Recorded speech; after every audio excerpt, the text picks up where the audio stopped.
now request Dr. Kumar Chakraborty, former chairman of the Lalit Kala Academy and former Director General, National Museum, New Delhi, to kindly deliver his keynote address.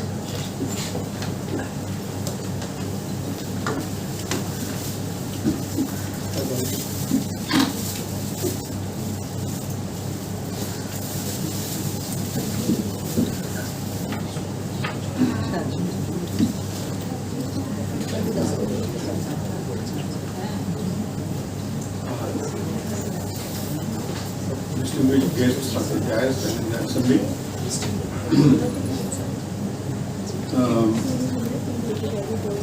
I wonder whether the society has made the egregious error of inviting a bull in a china shop. Because I shall strike discordant notes which will not exactly harmonize with the general tenor of basically concerned not only with archaeology and heritage, but and management, because you are also concerned with management. And I have been concerned with this interface and nexus of culture and development all through my career. Done hard administration along with recycling of heritage elements. So my policy has been to combine ex situ revitalization and in situ revitalization, collection and recollection, documentation and regeneration. It is not a passive study or mere contemplation, but always it has been dynamic action on the field. So I shall reorient my lecture also accordingly. It has been wonderful to come here because it's an outstanding group of a small multidisciplinary group of scholars whose dedication I propose to have rest. Because I have come after almost 5-6 decades to Kolkata, and as Vice Chairman of the CASTI, I am starting off certain initiatives like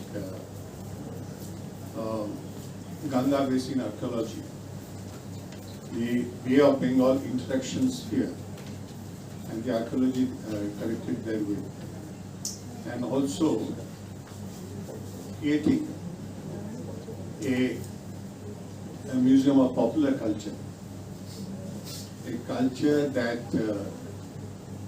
has been nurtured by hinterland communities all over the state in eastern India.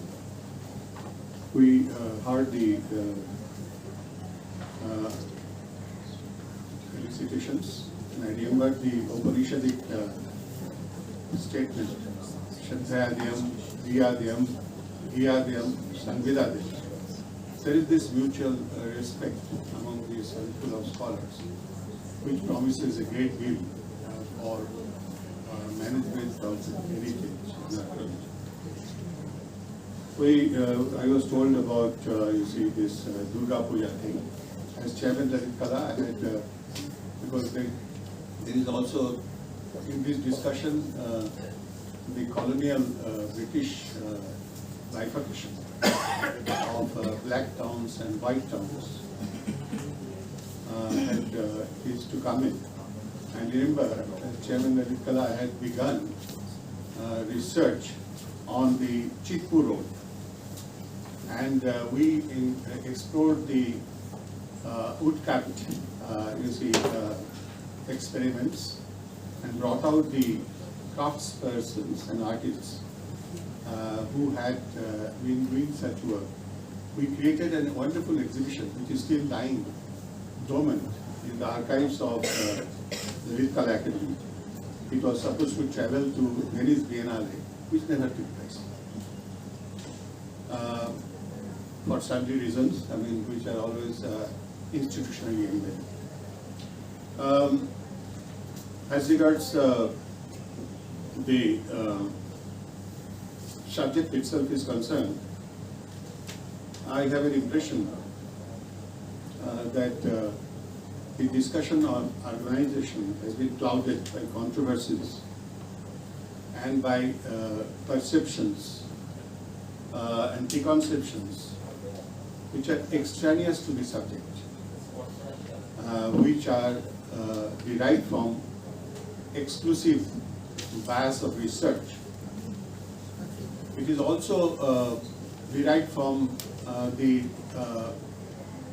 ignorance of the taxonomic logic, which says the absence of evidence is not evidence of absence. Besides, we look for what we want to see, but we also see what we look for. And therefore, this entire discussion of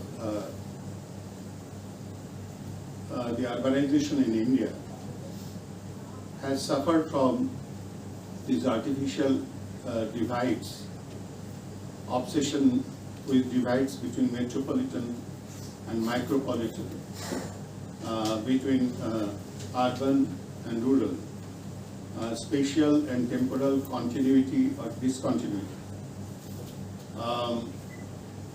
And this urbanization theory of movement from one ecological zone to another, neglect of the continuum between the different ecological zones in the Ganga Valley, and also a certain oblivion of the continuity in the ceramic sequence, NBPW and PGW and all kinds of categories which have been created.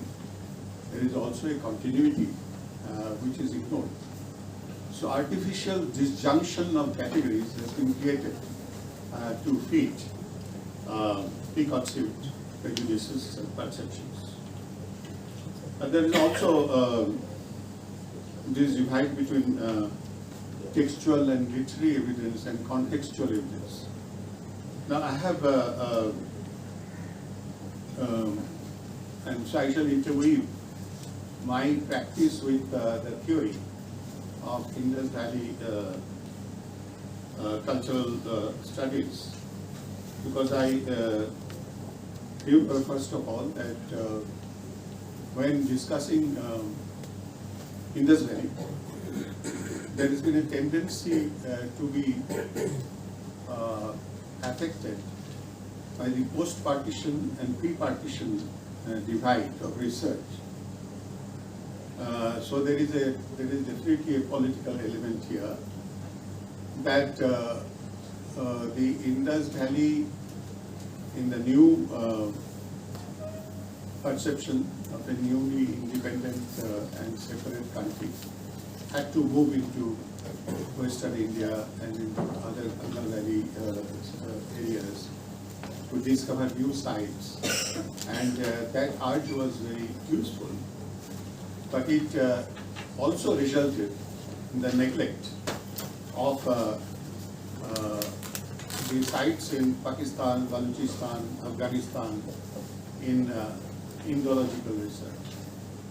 And I can see, because I also studied as a student of prehistoric and protohistoric rock art.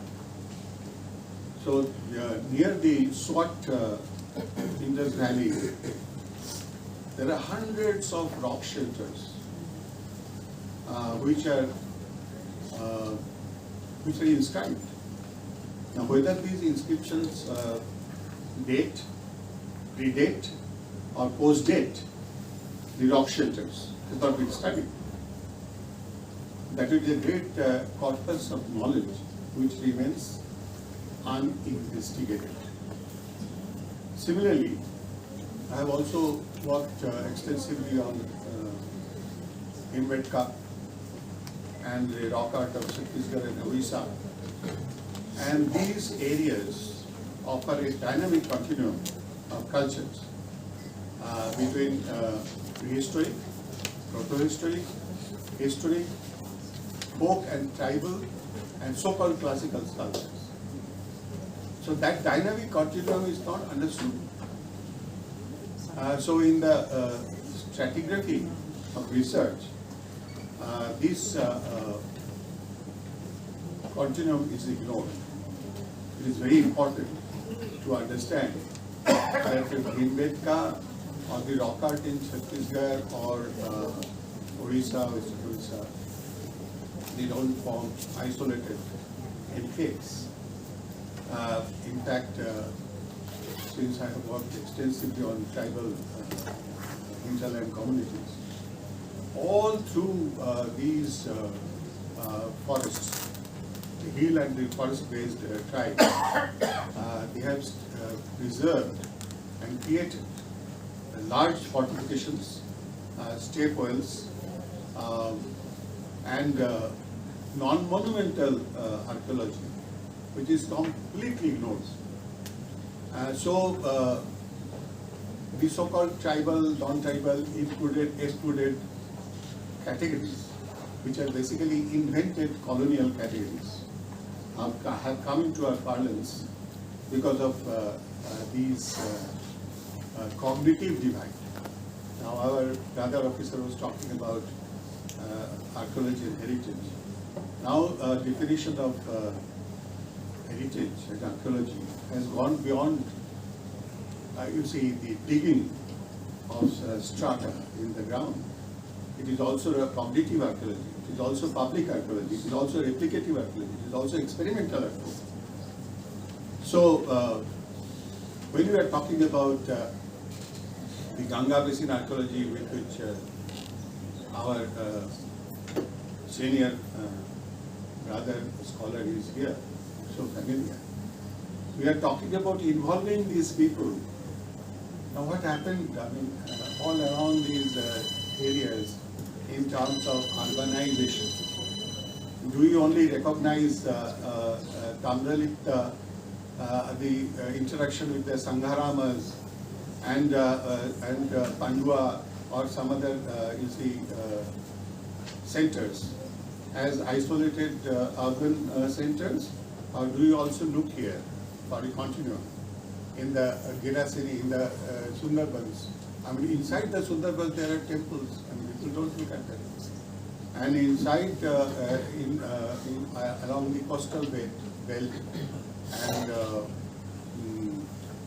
all through these areas, there are undeciphered evidence of urbanization, which awaits not necessarily the state of the archaeology, but cognitive archaeological postulates and throwbacks in imagination, and a reconstruction of the evidence for a sustainable urbanization. Because in this entire discussion, sustainability is totally ignored. We are talking about first urbanization, second urbanization, even third urbanization. But we are not talking about the fourth and the fifth urbanization. Colonial and post-colonial. Colonial is here, in which there is conurbation, high rises, predatory alliance of exploitative groups, and a great need for protecting the heritage and the archaeology, which also includes the peri-urban, semi-urban archaeology in our paradigms. When we talk about theory and practice, I have to quote a few practical experiments and approaches which I adopted. In Gwalior, for instance, in central India, in Ramgarh, in Chhattisgarh, Dakshina Bhushan, you have inscriptions and rock art at the same time. And there are tribal communities which live close by. There are also unexcavated Gupta remains with ring wells, etc., close by. None of this is examined because of an exclusive purblind concentration on a small micronuclear territory of research. So which is unfortunate and has to be corrected. And I did to some extent. I mean, for instance, when I was excavating Tala in Bilaspur, the Pashupata sculpture which we found, very quickly discovered that within about 50 years, there was a similar image, Bodhisattva image, in Longman Cave in China. How did this happen? And the Pashupati image, while migrating through Central Asia, it migrated through Central Asia, was feminized and transformed into Kuan Yin. And from Western India, in Gujarat, through Dakshina Koshala, in Sirpur, to Orissa, the Samant kingdoms, which are Singhai feudatory princely states, there was a migration of faith in which the Lakulisha Pashupata cult resulted in an alliance of traders, mercantile communities, and city building, and alliance with feudatory kingdoms in Orissa. That movement is not examined. And that movement is a great urban movement which is led by an alliance of religion and society. So it is important that we look at an alignment of theory and practice, and then with this textual and contextual evidence, when working on cities like Ujjaini, we do not see the continuum between the fortifications and the ramparts on the river and the function of Sipra as part of that epigraphic eulogy to Mahakala, which is an entire ideology of landscape building. The landscape approach in archaeology, which has an encompassing ideological framework also, is evident in such medieval cities, which remains to be understood. Now, I understand that there is something on Vidarbha also coming up in this seminar, or has come up in the seminar. We worked on Vidarbha, sites like Mansar, then Ram Cake, Hamlapuri, and all along now these artificial divides, Vidarbha, Dakshina Koshala. Now these are all hilly and forested belts, Andhra Pradesh, Uttur Adilabad Taluk of Andhra Pradesh. These are all areas of discontent, infested with so-called insurgency. And the problem lies with the neglect of the culture development nexus, where management of archaeology and heritage comes into question. I mean, that applies also to Northern Bengal, to the Gerasini and the other hills. And so a reorientation of outlook in archaeological and heritage research is required for understanding urbanization through history. Now, I have found that there are a lot of debates about first urbanization, second urbanization, third urbanization. Among R.S. Sharma, V.D. Chattopadhyay, Chakraborty, Chakraborty, etc. And the debate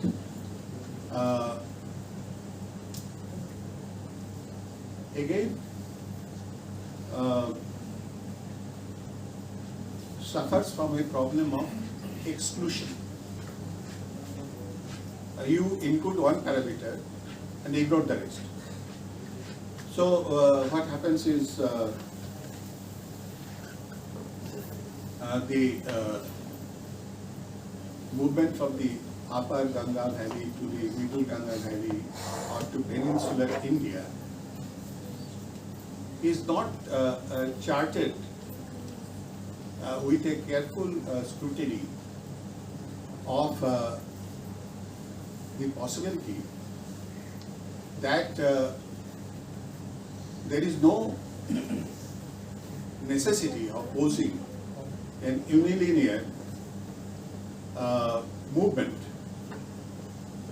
a movement which is diffusionistic, a movement which is based on the theory of invasion or migration, that there is a multi-linearity and simultaneity of evolution,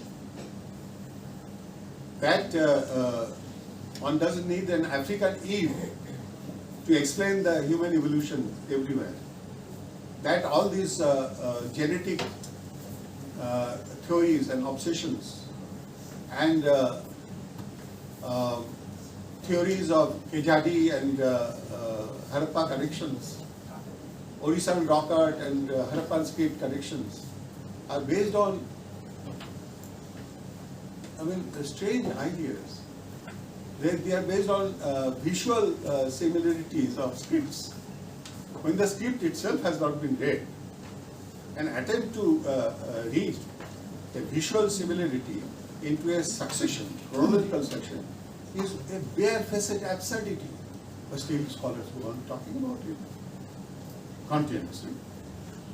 And entire proto-nationalistic and other regional patriotic postulates are built on these very fragile foundations. It is important to understand that these debates do yield certain truths. The fact that there was no necessary dependence on foreign trade, Roman trade or some other trade, which kept the towns alive. There was an enormous spark in internal trade, which is completely ignored. So that aspect has been taken into account by Champagalakshmi, Ranabir Chakraborty and others, which is a very important facet added to research. But they have also pointed out the alliance of monastic institutions and mathas, guilds, ayavoles and other Tamil and Karnataka guilds, and the urban impulse. That has to be based, this kind of postulate has to be based on extensive regional research. Unfortunately, there are only individual scholars who are trying to make a dent. But this requires organized research by the national institutions, be it Archaeological Survey of India, Botanical Survey of India, Zoological Survey of India, which have all separated from the Indian Museum, Asiatic Society.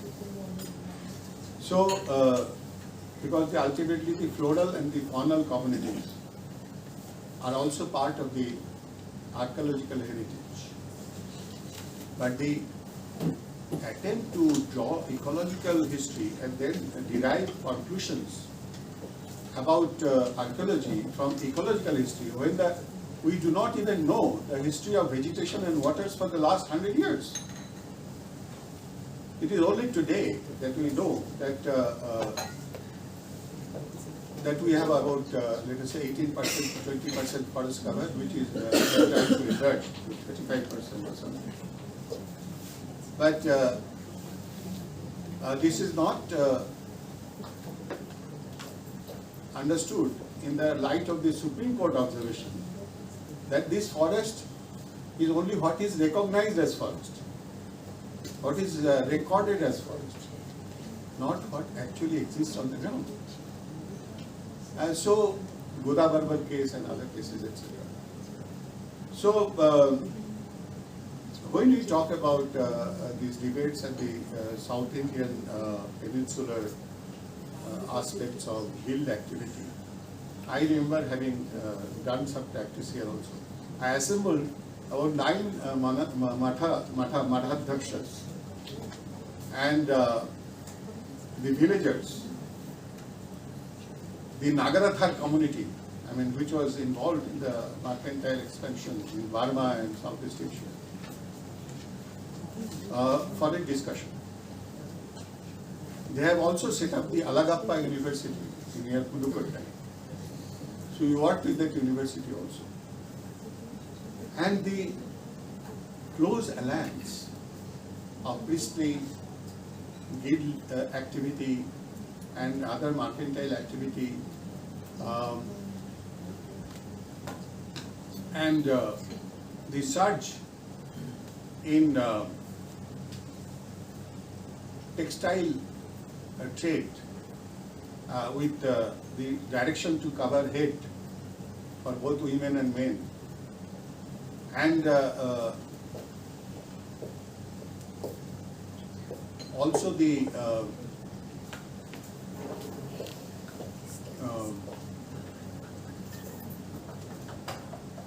later colonial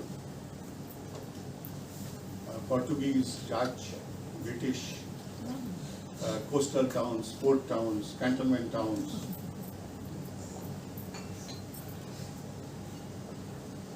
It is ignored, something which has been pointed out by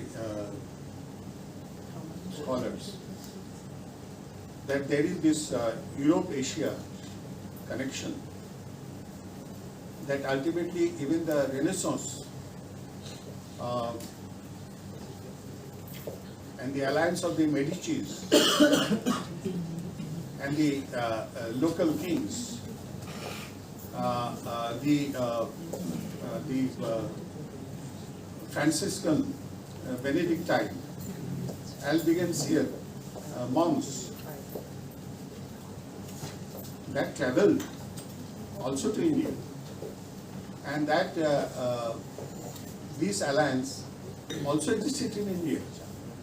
It's not something that was unique to Europe, it was also there in Asia. So, it is this movement which requires a movement beyond pure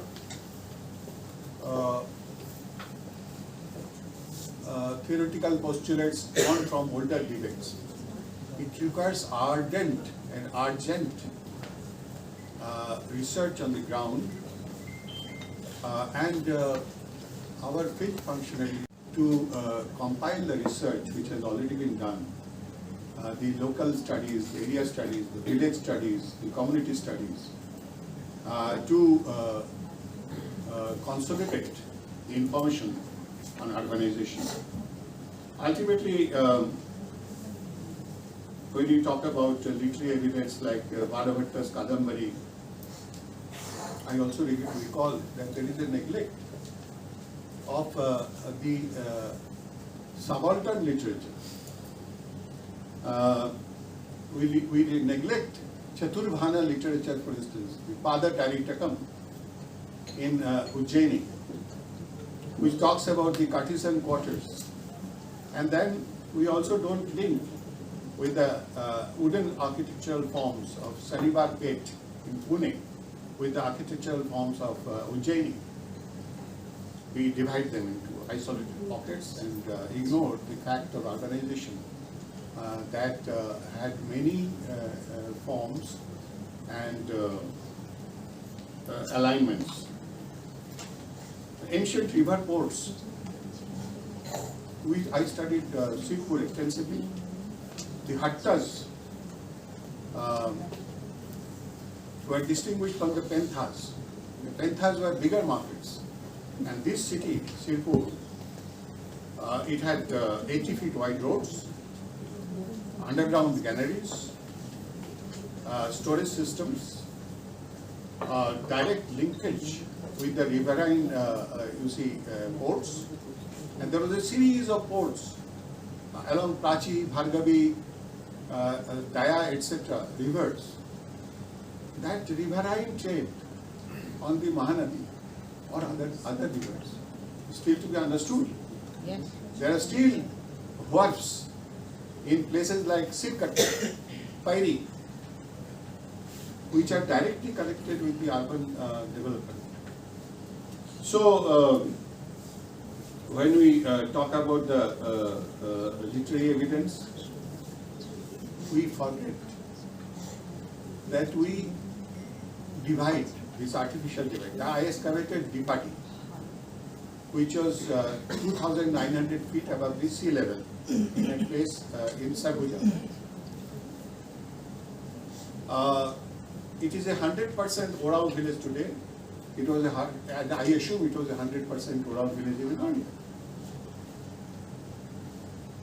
There are sarnas, sacred groves, Samat sarnas, Mahadevi sarnas, Kada sarnas, which is an extensive movement of sacred groves all across eastern India and western Orissa. It is also a movement in northeast. So when we look at northeast, we exclude northeast for discussion. The Tonghor, the zero apatani urban concept, a convergence of pisciculture, aquaculture, waste disposal, sacred groves, Tarium fish farm, not included in the urban studies. So it is important to see that when we look at a city like Dipati, which has more than 60 temples, which is surrounded by 3 rivers, Galpulla, Surya, Kanhai, Karnek, which is backed up by hills, inscribed with inscriptions, and which have shop floors, which are used like studios for making sculpture and architectural fragments. The Oraons were not ignorant of urbanism. And so when one talks about the Mughal, Muhammad Habib, Irfan Habib discussion, that the Mughals created a kind of a city where they opened up the doors. A closed town was opened up to an open town, where there was an influx of artisans and traders and others who gave a due spurt to urbanization. We forget that this phenomenon has not happened only under the Mughals, but under different rulers in different parts of the country. So these scholastic, you will say that, well, sir, you are not a home-bred scholar, you are treading into unfamiliar territory, but this is what I find, in my field researches. So I would not inflict myself further on you. I would only try to suggest that it is time now that we look at our cities from the point of view of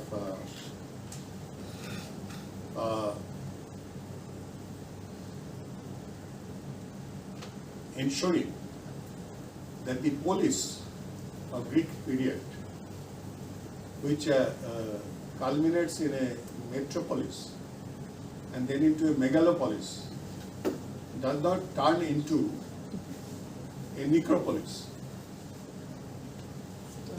a collection of carrions and corpses, that these high-rises, similar-looking high-rises, pencil-like high-rises, with a costly material, with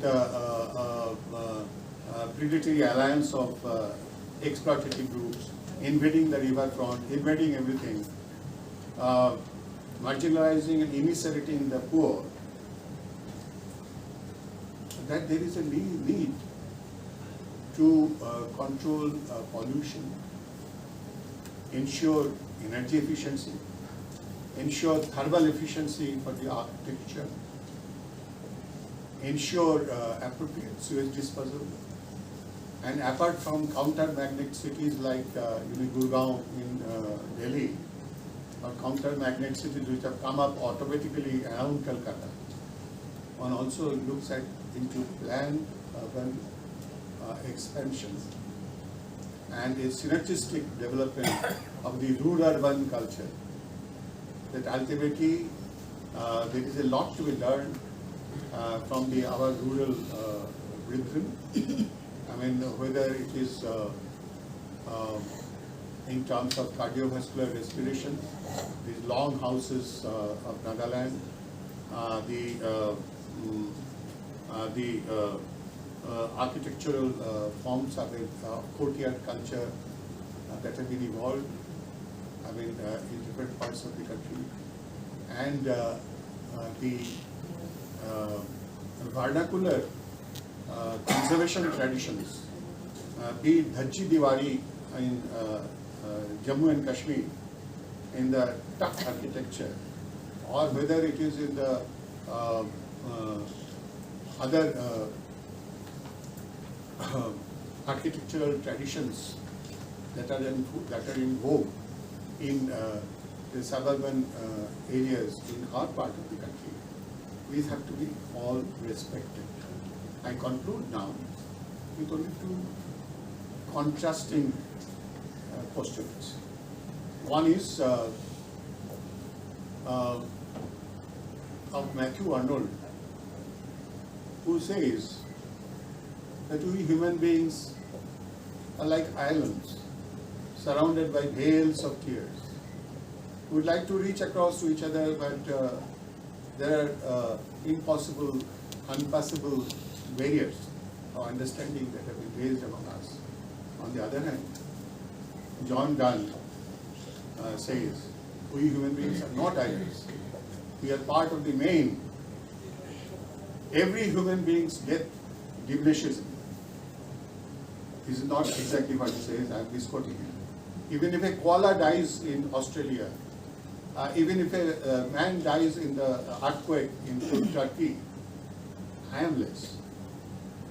Therefore, do not call to find out for whom the bell tolls for thee. Thank you.